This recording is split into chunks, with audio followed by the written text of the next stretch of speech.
OK. Fait qu'on va reprendre avec le numéro 7. Donc, on vous demande les coûts annuels, je crois, d'une automobile lorsqu'on roule de façon indéfinie. Les coûts d'utilisation étaient donnés par la fonction CX égale ce que vous avez ici, là, x2 plus 25x plus 31 sur 3x carré. Vu qu'on demande indéfiniment, ça veut dire qu'il faut regarder à l'infini qu'est-ce qui se passe. Fait qu'on fait la limite à l'infini des coûts annuels. En évaluant, ça vous donne la forme l'infini sur l'infini. Fait que vous sortez les termes dominants. Donc, vous sortez x carré au numérateur, 3x carré au dénominateur. X carré s'annule, ce qui vous fait un tiers.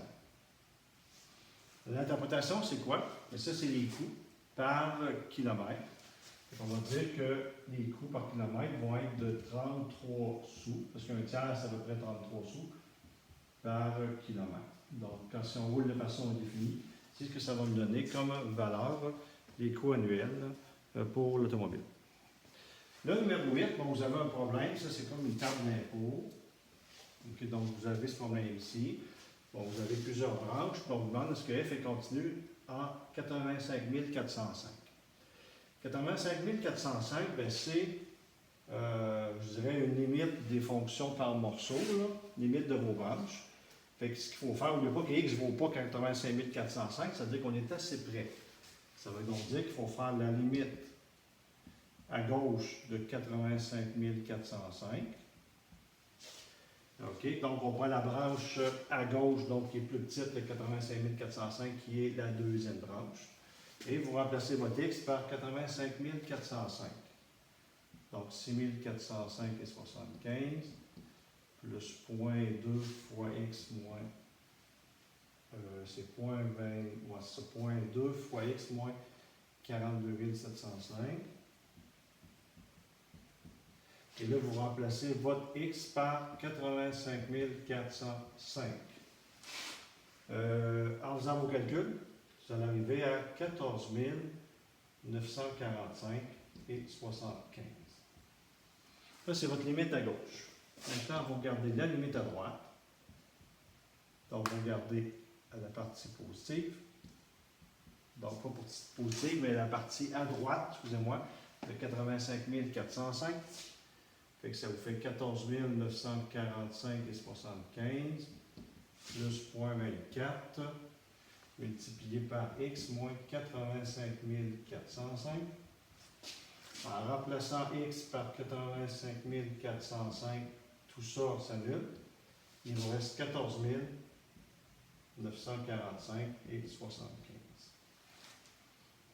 Donc, les deux limites sont égales. Fait que pour que la fonction soit continue, il faut en plus mais que mes deux limites soient égales à la fonction évaluée en 85 405.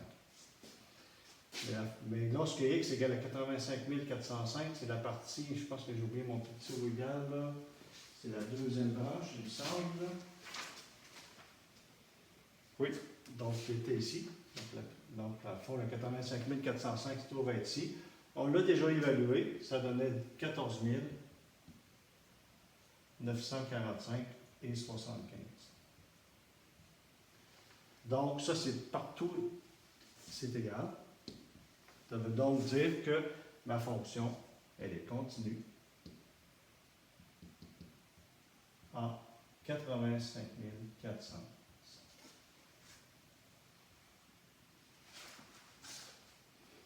OK, ça termine le 8.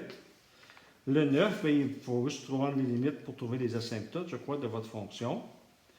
Moi, je commençais par la fonction avec les asymptotes horizontales, c'est toujours plus simple, parce qu'on prend la limite à l'infini. Plus ou moins l'infini de votre fonction. Okay, votre fonction, c'est, non, ça c'est numéro 9, 3x cube, plus 6x carré, plus x plus 2, sur x plus 1, par x carré moins 2x moins 8. OK. Fait que si vous regardez pour l'asymptote horizontale, vous allez regarder la limite lorsque x tend vers plus ou moins l'infini de votre fonction.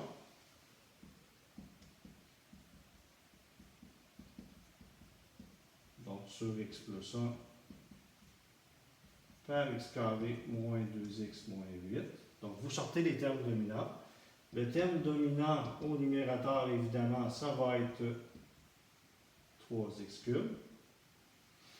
Le plus gros terme en dessous, c'est là, quand vous multipliez vos deux polynômes, ben, le terme qui prend le plus d'importance, c'est quand vous faites x carré fois x. Hein? C'est ça qui va être le plus important. Donc, ça fait aussi x3. Tout ça s'annule. Ça vous donne 3, qui est votre asymptote horizontale. Il reste les asymptotes verticales maintenant. Les asymptotes verticales, ce qu'il faudrait faire, il faudrait décomposer en vecteur le dénominateur, puis regarder puis regarder si ces vecteurs reviennent ou non au numérateur. S'ils ne reviennent pas, ça va faire des asymptotes verticales. S'ils reviennent, il faudrait tester la limite. Donc, je n'ai pas beaucoup de place sur mon tableau. Je pense que je vais être obligé d'effacer. Donc, je vous reviens dans quelques secondes pour la fin là, des problèmes de révision.